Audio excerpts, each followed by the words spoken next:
இதயம் என்னும் வீணையில் அன்பை மீட்டும் வேளையில், இதயம் என்னும் வீணையில் அன்பை மீட்டும் வேளையில், வசந்த ராகம் கேட்கவே ஏழை என்னில் வாருமே. வசந்த ராகம் கேட்கவே ஏழை என்னில் வாருமே. தந்தேன் என்னை தந்தேன் என்றும் என் வாழ்வு உன்னோடுதான். படைப்பு எல்லாம் உமக்கே சொந்தம், நானும் உந்தன் கை வண்ணம். கோயில்கள் பாடும் கிளிகள் பேசும் என் வாழ்வு இசைக்கும் உன்றாகமே.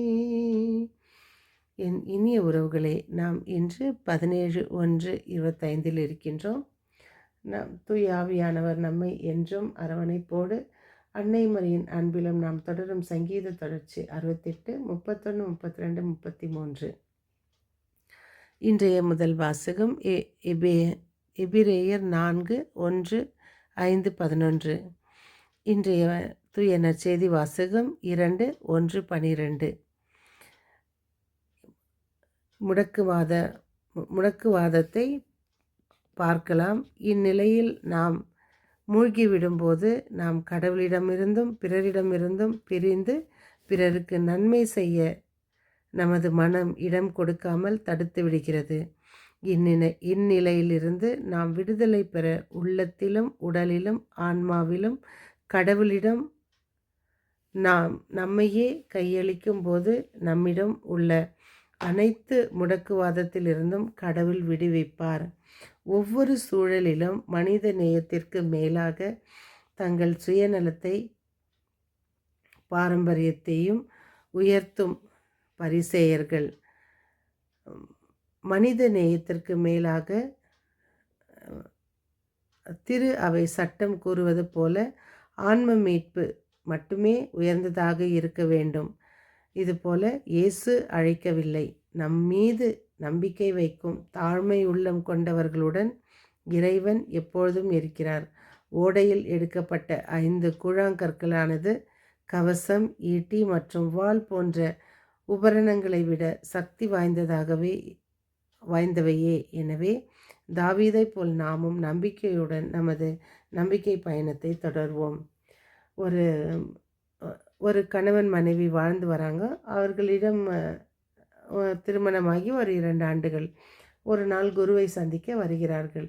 குருவும் சரி, நல்ல ஒரு ஆலோசனை கொடுத்து திருமணம் செய்து வைத்தோமே, இவர்களை நாம் சந்திப்போம், வாங்க உட்காருங்க, எப்படி இருக்கீங்க எல்லாம் கேட்டு முடித்த பிறகு அவர்கள் ஒருவர் பின் ஒருவர்களாக ஒரு முகமே வாட்டத்தோடு இருந்தது. அவர்கள் முகம் சரியில்லை. இருந்த போதிலும் குரு அதை அட்ஜஸ்ட் செய்து அவர்களுக்கு அந்த ஒரு சமயத்தை கொடுத்து அவர்களிடம் பேச்ச ஆரம்பிக்கிறார். எப்படி திருமண வாழ்க்கையில் எப்படி போகிறது என்று. அப்பொழுது அந்த கணவன் மெதுவாக ஆரம்பிக்கிறார். ஃபாதர், எனக்கு லைஃப் போதும் என்று ஆகிவிட்டது, எனக்கு வேண்டாம், நான் டைவர்ஸ் கேட்க வந்திருக்கேன் அப்படின்னு. அப்போ உடனே அந்த பெண்மணி, சாமி, எனக்கு இந்த வாழ்வதில் அர்த்தமே இல்லை, இனி நான் வாழ்வது எனக்கு பிடிக்கல, எனக்கு தேவையில்லை, எனக்கு டைவர்ஸ் வேணும் என்று.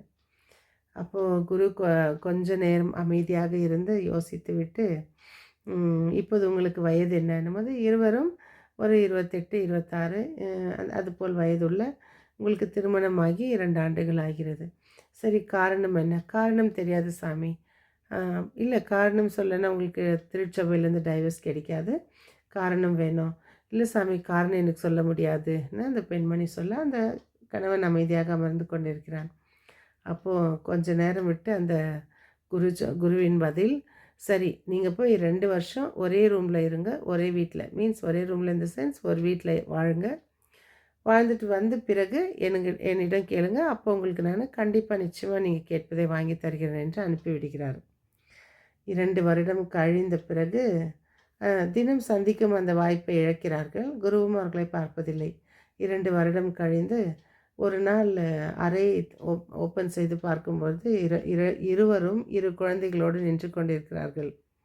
அப்பொழுது குருவுக்கு ஒரே சந்தோஷம், வாயெல்லாம் பல்லு. என்ன இது என்பது, ஃபாதர் எங்களுக்கு ட்வின்ஸ் பிறந்திருக்கு, நீங்கள் தான் பேப்டிசம் கொடுக்கணும், அதான் டேட் ஃபிக்ஸ் பண்ண வந்தோம். இதுதான் அன்பு. இதைத்தான் இறைவன் நம் ஒவ்வொருவருக்கும் எடுத்து காட்டினார். உங்கள் உள்ளங்களில் இவ்வாறு எண்ணுவது ஏன்? ஏன்னா அவர் கடவுளை வந்துட்டு முடக்குவாதமுற்றவனை அவர் மன்னிக்கும் போது அவருடைய கடவுளை பழிக்கிறார் என்றார்கள். ஆனால் கடவுளுடைய உள்ளம் வேறு, மனிதர்களின் உள்ளம் வேறு. அன்பு இறைவா, இதோ ஒருவரோடு ஒருவர் அன்போடு வாழும்போதும் இறை வார்த்தையின்படி நடக்கும்போதும் எங்களுக்கு ஒரு நல்ல ஒரு மனநிறைவையும் மனநிலையை மாற்றி எங்களை அமைத்து கொடுக்கின்றீர். அதற்காக உமக்கு நன்றி செலுத்துகிறோம். மீண்டும் சந்திக்கும் வரை உங்கள் அன்பு தோழி.